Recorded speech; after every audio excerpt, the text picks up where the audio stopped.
poderá também ser ouvidas antes de outras testemunhas e solicitarem da autoridade pública informações a respeito do andamento, do desfecho da investigação ou do processo, bem como manifestar suas opiniões. A ideia aqui, na verdade, é mais uma vez, colocar no papel aquilo que a vítima já tem direito. Se a vítima hoje chegar no balcão do fórum, ela pode saber, ela é parte. O processo é público, mesmo sigiloso, ela é parte. Ela pode, na verdade, saber como é que está o processo, como é que não está. O processo penal criou em 2008 uma situação utópica, dizendo que a vítima será comunicada de todas as decisões de prisão e soltura do réu, e que inclusive poderá ser feita por e-mail. É complicado, você falar um negocinho assim, ó, parece uma besteirinha, mas é mais um funcionário para fazer mandado, para poder expedir, para o oficial ir cumprir, para entregar para a vítima. É todo um gasto que isso, o judiciário cria, mas por e-mail, poxa, não funciona. Tá? Infelizmente, ela é comunicada, até mas bem superficial em relação ao caso, geralmente, da Lei Maria da Penha. Tá? No tocante à sétima modificação, o texto a ser votado, segundo o consultor Fabiano Silveira, adota um conceito mais restritivo e obediente ao contraditório e à defesa, em comparação ao atual Código. Pelo projeto, o juiz decidirá sobre a admissão das provas, indeferindo as vedadas pela lei e as manifestamente impertinentes e irrelevantes. Como é que funciona hoje no processo penal? Hoje você junta a prova a qualquer tempo. Esse é um dos fascínios que eu não me adapto com o processo civil. O processo civil ele é todo formalista. O processo civil você tem que cumprir prazos, inclusive para a produção da prova. Se você não cumprir o prazo, tchau. É aquela história da contestação da inicial, né? Não contestou, presuntos verdadeiros, falsos narrados e deu. No crime não. No crime, por mais que eu seja revel, eu tenho direito de defesa e sempre votar. A amplitude é muito maior, você sempre tem a oportunidade de estar juntando provas. Eles até vão permitir essa amplitude, vão permitir esse contraditório, só que agora eles vão dar uma restringida na análise das provas. O juiz ele não vai ficar com aquele calhamaço de prova até o final. Ele já vai simplesmente indeferir aquelas que são proibidas pela lei, as listas, coisas assim, já vai mandar desentranhar, já vai, na verdade, tirar aquelas que forem impertinentes ou irrelevantes, porque a gente sabe, nós temos que tomar um cuidado também na prática penal. Muitos advogados estão sendo condenados, principalmente na esfera federal, à litigância de má-fé. Tem juízes federais que não estão medindo esforços para poder condenar o advogado criminal na litigância de má-fé. Por quê? Qualquer espirro é um recurso. O advogado olhou para o lado, recurso. Embargos declaratórios, embargos e tudo sem motivo. Aqueles recursos meramente protelatórios. Você não tem nenhum pingo de defesa, nenhuma linha de defesa, é tudo só para protelar. Os juízes estaduais nem tanto, mas os federais estão dando decisões aí de 5, 10, 15 salários mínimos de multa. Mas não é direito do advogado recorrer, do réu recorrer? É direito, desde que ele tenha interesse no recurso, e que ele tenha, obviamente, um objetivo, não só aquele recurso protelar. Eu não digo tanta apelação, mas esses recursinhos de internet, principalmente os embargos declaratórios que toda hora ocorrem, isso tem gerado uma certa preocupação para o advogado. Então, o que eles vão fazer ali? Nessa questão das provas a partir do novo código, o juiz ficaria mais... iria fazer um certo saneamento. Essa prova aqui não é permitida, essa prova é impertinente, essa prova é relevante. Enxugou o processo, enxugou. Com base nisso agora, é que eu vou julgar. Ele faz dá uma enxugada no processo diferente de como é hoje, ele chega na sentença. Processo criminal aí de Barra Velha, onde nós temos lá 200 páginas de interceptação telefônica ilícita. Pergunto para vocês, o juiz, eu pedi um desentranhamento, com base no artigo 157. O que o juiz disse? Indefiro. Diz que o bem jurídico maior prevalece ao bem jurídico menor. Diz que a coletividade deve prevalecer sobre o interesse do meu cliente. Recorri para o Tribunal de Justiça. O que o Tribunal de Justiça disse?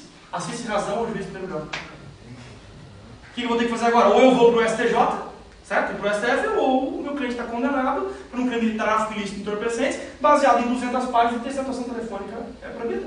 E está escancarado, porque lá existe o requerimento de interceptação e o deferimento em data posterior a todo o caderno de interceptação. Se tem uma meia dúzia de páginas ali, é muito. O restante é o principal, está tudo antes. Quer dizer, então a gente sabe que princípio, para você buscar às vezes a validade do princípio constitucional, assim, tem que ir ao STJ, tem que ir ao STF, porque principalmente o nosso tribunal é muito conservador. O nosso tribunal são opostos, Falar de Santa Catarina e falar do Rio Grande do Sul. Rio Grande do Sul, pós-moderno, decisões além do que a gente está imaginando, e Convenção Santa Catarina totalmente conservadora. É até engraçado, você consegue visualizar, eu pelo menos sou assim, eu consigo dentro do escritório dizer assim, caiu na segunda câmara, deu errado, vai dar errado. Por quê? Caiu na segunda câmara, essa câmara aqui é totalmente assim, não dá outro, sai sentença, sai decisão do acordo, sai ao contrário. Caiu na terceira, essa aqui a gente até tem chance. Aí às vezes ganha, mas é uma coisa muito mais conservadora do que outros tribunais. Então, uma visão mais focada aí na figura das provas, mais fechada no tocante às provas. A cariação, aquele instituto de colocar frente a frente duas pessoas aí que estejam dando depoimentos contraditórios, o projeto acaba com a cariação entre acusados, deixando esse procedimento somente para as pessoas que têm obrigação legal de dizer a verdade. Só entre testemunhas e vítimas. Entre os acusados não precisaria mais. Tá? Coloca entre os acusados, eles fazem. O código hoje permite. Acabaria a cariação entre os acusados. E a cariação, esse advogado que deu o depoimento sobre o caso do Bruno estava falando, sobre o caso do Misael, que a cariação é um instituto muito interessante. E é mesmo. Se um juiz, vou dar o exemplo agora, sem puxação de saco, mas doutor Gilmar Ponte, se você percebe, ele tem um lado meio psicológico. Quem faz audiência com ele lá sabe, que é uma coisa até meio estranha, tem horas que ele fica olhando para você parado, assim, fixo. Fica até meio sem jeito, né? Você, deve dar uma olhada, ver se é alguma coisa. Não, eu estou olhando fixo para você, mas é uma coisa psicológica dele. Ele faz isso com o réu e ele desmonta o réu, porque é o lado psicológico. O réu, se o carro está mentindo, ele já dá aquela baixada no olho, ele já procura, ele tenta. E é uma técnica interessante que ele faz. Numa cariação a coisa funciona. Por quê? Porque por mais que as partes mantenham a mesma versão, ele consegue entregar tipo aquele Light Me da Fox, né? Conta lá que o cara que consegue descobrir que o outro está mentindo. Quer dizer, ele faz uma determinada feição que, esse cara está na dúvida, ou está mentindo, ou está meio receoso de enfrentar a outra parte. Agora, se for só um juiz mais novo, um juiz com menos técnica de psicologia nesse sentido, é um instituto meio complicado de trabalhar. Porque eu já tive casos de avaliação que as duas testemunhas frente a frente não tiveram a mesma versão. Eu digo que sim, eu digo que não. Frente a frente, eu digo que sim, eu digo que não. E até foi uma audiência cômica, aconteceu aqui em Itajaí, caso de estupro. A testemunha principal era a mãe da vítima. A mãe da vítima dizia: quem violentou minha filha foi meu ex-marido. E nós levamos uma testemunha, uma senhora de idade, que dizia: não, quem violentou essa menina foi essa mulher sem vergonha aí com o amante dela. Imagina, a testemunha minha acusava a mãe e o amante de molestar a criança. E a mãe acusava o ex-marido. Colocamos as duas frente a frente e as duas mantiveram a mesma versão. O juiz, na dúvida, resolveu soltar meu cliente. Quando ele soltou meu cliente, a mãe da criança pula por cima da mesa, fora, agarra nos cabelos da minha testemunha. A minha testemunha agarra nos cabelos da mulher, parecia um gangorra, puxando para um lado para o outro. Soltaram, de mão fechada, cada uma com um pompom de cabelo na mão. Terminou o juiz mais baixinho que eu, só vai chama a polícia, aí veio a polícia.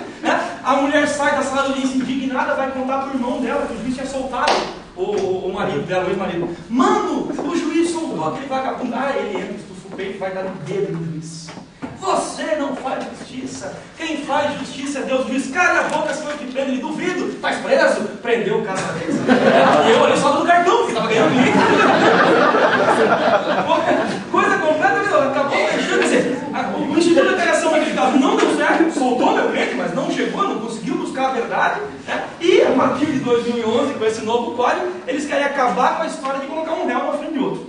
Colocar o menor na frente do Bruno. Colocar o macarrão na frente do outro. Porque então, salada, né? Macarrão, doce, isso aqui. Não dá. Não funcionaria. Só entre as testemunhas e vítimas, aí poderia fazer essa questão da cariação. Certo?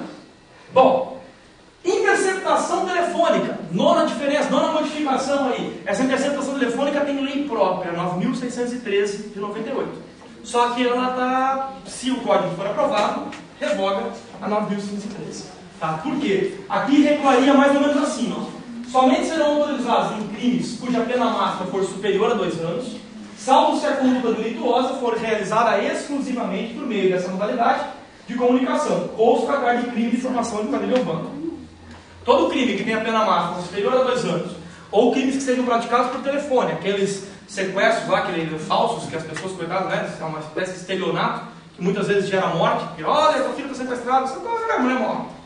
Esses crimes são praticados exclusivamente por telefone, permite-se a interceptação. O que eles fizeram agora? Eles legitimaram mais uma vez uma coisa que já acontece na prática.